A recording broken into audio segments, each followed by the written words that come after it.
Hello दोस्तों, आज हम रिव्यू करने वाले हैं कोलंबस अवेंजर का। ये इनके NXT सीरीज का पार्ट है। हमने काफ़ी कमेंट्स में NXT शूज़ का रिव्यू रिक्वेस्ट देखा। एज अ रिजल्ट शू मंगवाया। इस पर्टिकुलर मॉडल को चूज करने का हमारा रीज़न था कि प्रोडक्ट इमेजेस में इसका 4 फुट स्टैक काफ़ी थिक लगा, पर रियल लाइफ में स्टैक मॉडरेट ही है। हमने ये भी ऑब्जर्व किया है कि कोलंबस अपने NXT शूज़ थोड़े प्रीमियम प्राइस पे सेल करता है।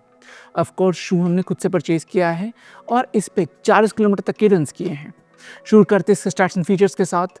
मैं हूं सिद्धार्थ। मैं हूं अनु और आप देख रहे हैं jogger journal.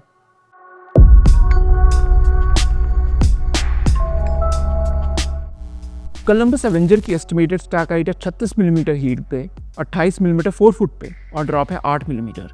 Main size UK 10 में इसका वेट है 330 ग्राम्स और MRP है 3,299 रुपए।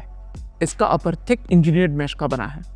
मिडसोल ETPU यानी इंजीनियर्ड थर्मोप्लास्टिक पॉलीयूरेथेन का है और बीच में पाया जाता है एक प्लास्टिक प्लेट जो 4 फुट और हील सेक्शंस को कनेक्ट करता है। आउटसोल में फुल कवरेज रबर की और इनसोल बना है मेमोरी फोम का। अब बारी आती है लाइक्स की और पहला लाइक है कुशनिंग। एब्रॉस, एक्शन जैसे ब्रांड्स अपने ETPU फोम्स को एक नेम असाइन करते हैं जो ब्रांडिंग आसान करता है, जैसे हाइपरबीट्स, टर्बोटेक, हाइपरफ्यूज। कोलंबस ने इस टेक्नोलॉजी को कोई नाम नहीं दिया है, पर है ये ETPU फोम। कोलंबस कहता है कि इनका मिडसोल 60% लाइटर है और 40% ज़्यादा रिबाउंड देता है, पर ये मेंशन नहीं किया कि किसके कंपैरिजन में।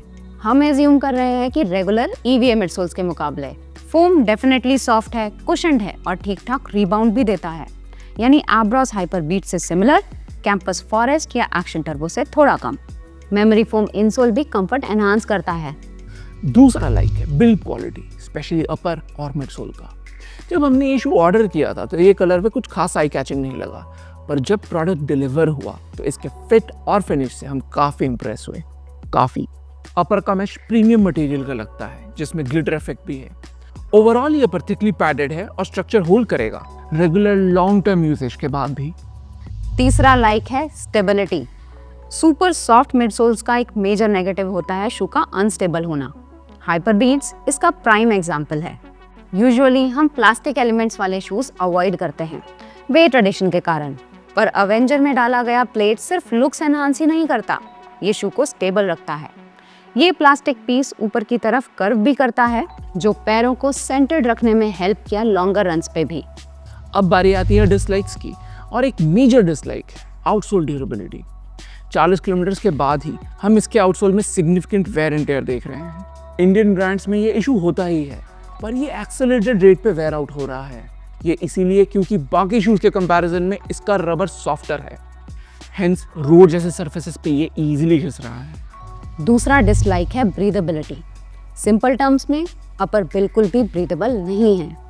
इसमें दिए गए वेंटिलेशन होल सिर्फ स्टाइलिंग के लिए लगते हैं। अभी विंटर का समय है और 20-22 डिग्री में भी ये हीट अप हो रहा है। तीसरा डिसलाइक है साइजिंग। शू बिल्कुल भी ट्रू टू साइज नहीं है। हमारा प्रेफर्ड साइज है UK 9, पर अवेंजर का साइज 9 एक्सट्रीमली स्नग और टाइट लगा। UK 10 मंगवाना पड़ा जो परफेक्टली फिट बैठा। हमने ये ऑब्जर्व किया है कि मेजॉरिटी कोलंबस शूज टाइटर एंड पे आते हैं। कमेंट्स में जरूर बताइएगा कि क्या आपने भी ये इशू फेस किया है। एक और इशू हो सकता है वेट। साइज UK 10 में इसका वेट है 330 ग्राम्स, जो स्लाइटली हायर एंड पे है। इसे हम डिसलाइक कंसिडर नहीं कर रहे क्योंकि अवेंजर का कंस्ट्रक्शन हाई क्वालिटी है, यानी अपर थिक एंड रोबस्ट, आउटसोल में फुल रबर कवरेज और बीच में प्लास्टिक प्लेट स्टेबिलिटी और लुक्स के लिए। ये सारे फैक्टर्स कंसिडर करें तो 330 ग्राम्स उतना हैवी नहीं लगता। अब हम शू के 3 मेजर कंपोनेंट्स अपर, मिडसोल और आउटसोल को रेट करेंगे अपने एक्सपीरियंस के बेसिस पे। शुरू करते हैं अपर से। मिडसोल और अपर का कॉम्बिनेशन स्टिफर एंड पे होते हुए भी फिट और लॉकडाउन पे कोई परेशानी नहीं हुई। अच्छी खासी पैडिंग होने के कारण फुटहोल्ड अच्छा है। बिल्ड क्वालिटी तो प्रेजवर्दी है ही।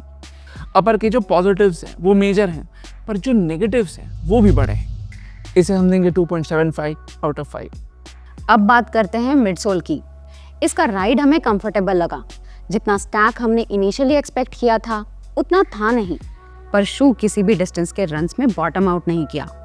वेट इसे फास्टर रनिंग्स में थोड़ा बल्कि जरूर बनाता है। 6 मिनट्स पर किलोमीटर या स्लोअर पेस पे ये बॉदरसम नहीं लगता। एनर्जी रिटर्न आप माइंड ब्लोइंग नहीं पाओगे। मिडसोल को हम देंगे 6.75 आउट ऑफ 10। आउटसोल में रबर कवरेज फुल है और जो रबर का इस्तेमाल हुआ है वो ग्रिप अच्छा देता है, पर मेजर कंसर्न होगा ड्यूरेबिलिटी। रबर की लेयर भी कुछ खास थिक नहीं है, यानी जिन एरियाज पे आप लैंड करते हो रनिंग के वक्त, जैसे लैटरल साइड हमारे केस में, वहाँ का आउटसोल जल्दी हिसेगा। आउटसोल को हम देंगे 2 आउट ऑफ 5। तो टोटल स्कोर आता है 11.5 आउट ऑफ 20। स्कोर को नीचे लाता है आउटसोल। कोलंबस अवेंजर को टेस्ट करने के बाद हमें ऐसा लग रहा है कि ये प्योरली रनिंग के लिए नहीं बना। ये सूट करेगा उन लोगों को जो लंबे समय तक खड़े रहते हैं, ज़्यादा वॉक करते हैं। इन यूज़ केसेस में रबर ड्यूरेबिलिटी और अपर की ब्रीदेबिलिटी प्रॉब्लमेटिक नहीं लगेंगे। जहाँ तक मिडसोल की बात आती है, ये शू का पॉजिटिव एस्पेक्ट है और हम अभी दूसरे कोलंबस शूज़ भी टेस्ट कर रहे हैं। कुछ शूज इससे सिमिलर सेंसेशन देते हैं, जैसे कैंपस का हाइप। दोनों का underfoot sensation, softness, even energy return comparable लगा। दोनों के अपर की बिल्ड क्वालिटी भी बेहतरीन है। दोनों का आउटसोल क्वालिटी बिलो पार। यहाँ तक वेट में भी बस कुछ ग्राम्स का अंतर है। हाइप और अवेंजर ऑलमोस्ट हर महीने में सेम है। दूसरा शू होगा एशियन का हाइपर कुशन 1। कुशनिंग और कंफर्ट फैक्टर में बस 19-20 का अंतर है। Hyper cushion slightly softer. Difference आएगा वेट में, जहां एशियन को 50 ग्राम्स का एडवांटेज मिलता है और बिल्ड क्वालिटी में अपर हैंड पाएगा कोलंबस। रनिंग के लिए हम हाइपर कुशन चुनेंगे और casual day to day wear के लिए अवेंजर। तो ये था हमारा रिव्यू कोलंबस अवेंजर का। वीडियो डिस्क्रिप्शन में हमने कुछ एफिलिएट लिंक्स डाले, अगर आप शू परचेज करना चाहो तो। वीडियो पसंद आया या इससे कोई वैल्यू मिला तो लाइक और सब्सक्राइब जरूर कीजिएगा। अगले में मिलते हैं। Thank you and good bye.